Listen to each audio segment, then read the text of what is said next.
Assalamualaikum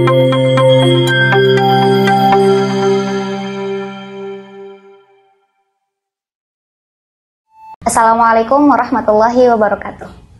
Kembali lagi bersama kami Muslimah Ulul Albab. Pada kesempatan kali ini kita kembali ya ditemani oleh Bu Rilma. Assalamualaikum Ibu. Waalaikumsalam warahmatullahi wabarakatuh. Ya, Bu Rilma ini adalah salah satu praktisi pendidikan ya, dan merupakan salah satu staf pengajar di perguruan tinggi negeri di Sumatera Barat. Jadi Bu, menanggapi salah satu isu yang sedang viral ya beberapa hari terakhir, itu adanya kasus pembulian di salah satu universitas di Indonesia, yang mana diduga korbannya sampai melakukan bunuh diri seperti itu. Kira-kira tanggapan Ibu bagaimana terhadap kejadian ini? Ya, baik ya. Jadi sekarang memang yang namanya bully itu terjadi tidak hanya di satu lini ya, akan tetapi itu terjadi mulai dari lini yang paling rendah sampai yang paling tinggi di dalam sistem pendidikan kita. Jadi dari SD, SMP, SMA, perguruan tinggi, bahkan yang kemarin viral itu adalah dokter ya, sudah dokter tapi melakukan aktivitas yang seperti itu gitu ya. Nah kemudian juga di dunia kerja kita juga pernah mendengar bahwa ada itu sampai perilaku bullying itu juga terjadi.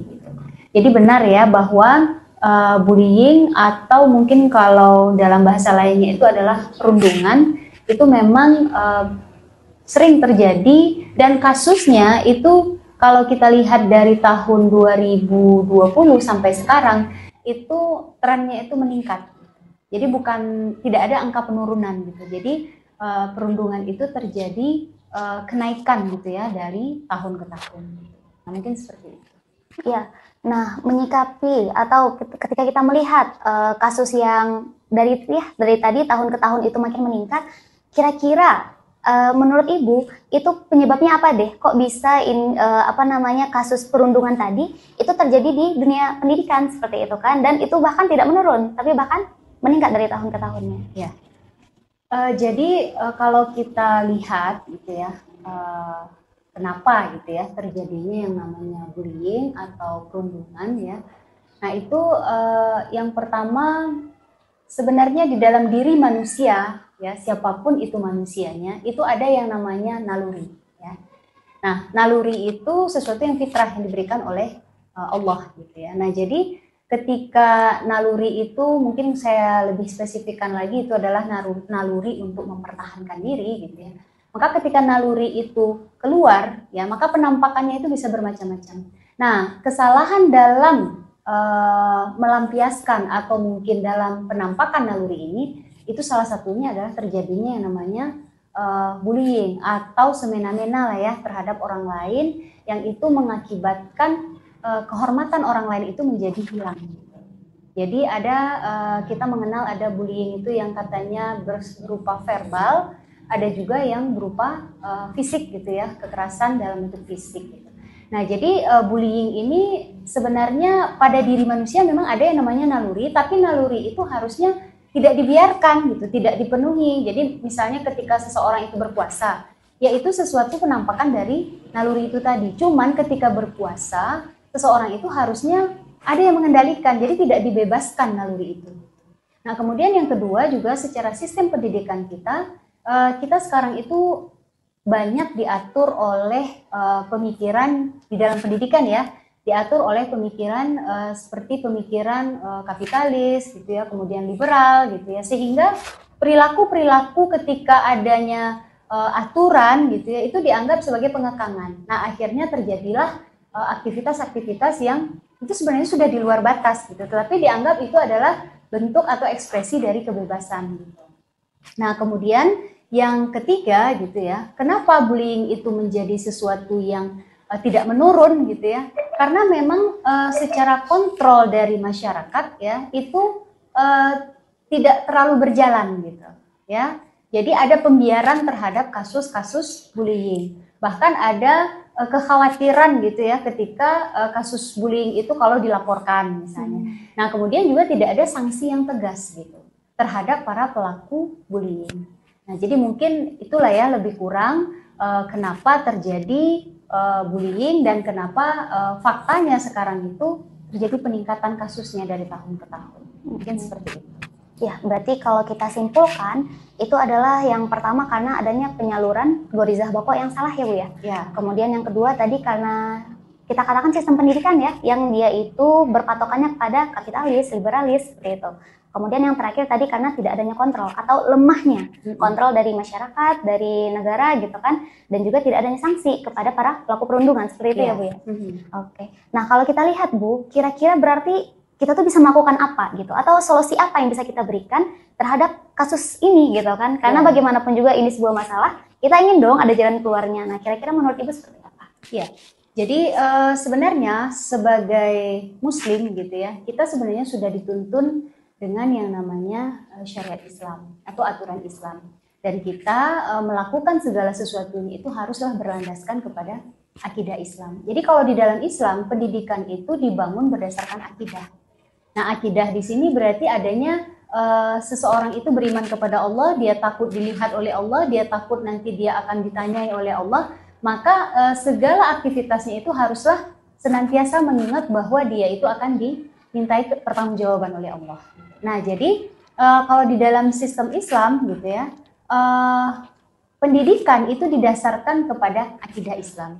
Nah, kemudian akidah Islam ini yang nanti akan melahirkan banyak sekali gitu ya implementasinya itu di dalam penerapan aturan-aturan atau syariat Islam. Jadi kalau misalnya ditanya bagaimana solusinya gitu ya, sebenarnya solusi yang paling praktis itu kalau menurut saya itu kita harus menerapkan syariat Islam. Kenapa? Karena batasan antara perundungan dengan pendidikan itu akan jelas sekali kalau kita kembalikan kepada syariat Islam.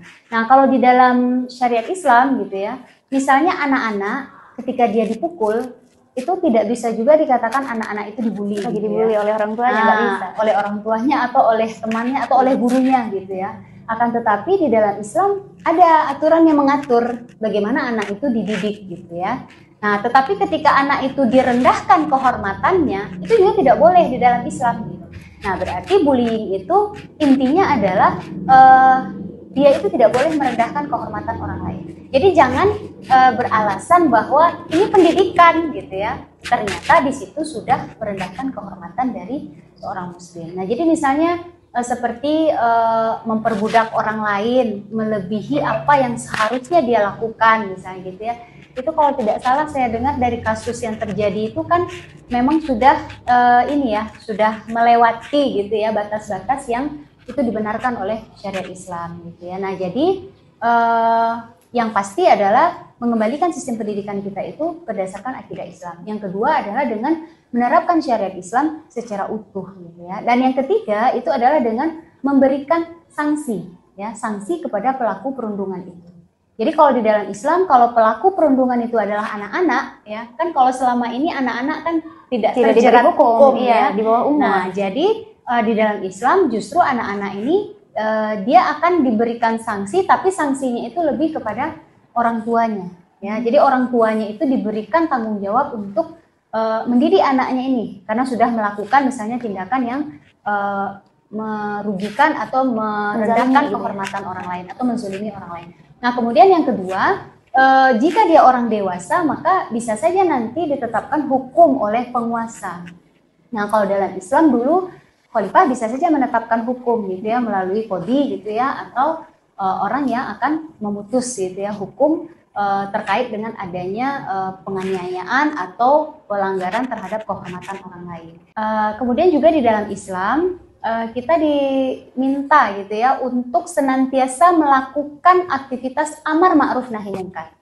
Jadi tidak boleh ada pembiaran gitu ya terhadap adanya kezoliman terhadap orang lain atau penghilangan kehormatan terhadap orang lain. Nah, maka di dalam Islam itu dakwah itu menjadi sesuatu yang wajib gitu ya, wajib dilakukan, baik itu di tengah masyarakat, di dalam keluarga, apalagi oleh sebuah negara. Jadi tidak boleh ada pembiaran terhadap kezoliman yang itu sampai menghilangkan kehormatan orang lain ya. Dan itu di dalam Islam jelas ya bahwa kita memang tidak dibenarkan untuk tidak menghormati orang lain atau menghilangkan kehormatan orang lain. Nah, jadi mungkin itu ya yang bisa saya sampaikan. Baik, nah jadi kalau kita simpulkan nih, berarti untuk solusi yang bisa kita berikan terhadap kasus perundungan yang sedang banyak terjadi, yang dia makin meningkat dari tahun ke tahun, bisa kita katakan yang pertama adalah dengan menerapkan sistem pendidikan Islam yang berlandaskan pada akidah Islam. Kemudian yang kedua, penerapan hukum syariat Islam secara menyeluruh ya. Kemudian yang ketiga, adanya pemberian sanksi terhadap para pelaku bullying apabila itu diperlukan, baik itu kepada orang tua ataupun kepada pelaku apabila dia sudah menginjak usia dewasa. Nah, kemudian yang terakhir dan yang paling penting adalah harusnya ada amar ma'ruf nahi mungkar. Ya, seperti itu ya Bu ya kurang lebih. Semoga Bu Rilma sehat selalu. Dan kepada para sahabat muslimah ulul albab, sampai berjumpa lagi di episode selanjutnya. Assalamualaikum warahmatullahi wabarakatuh.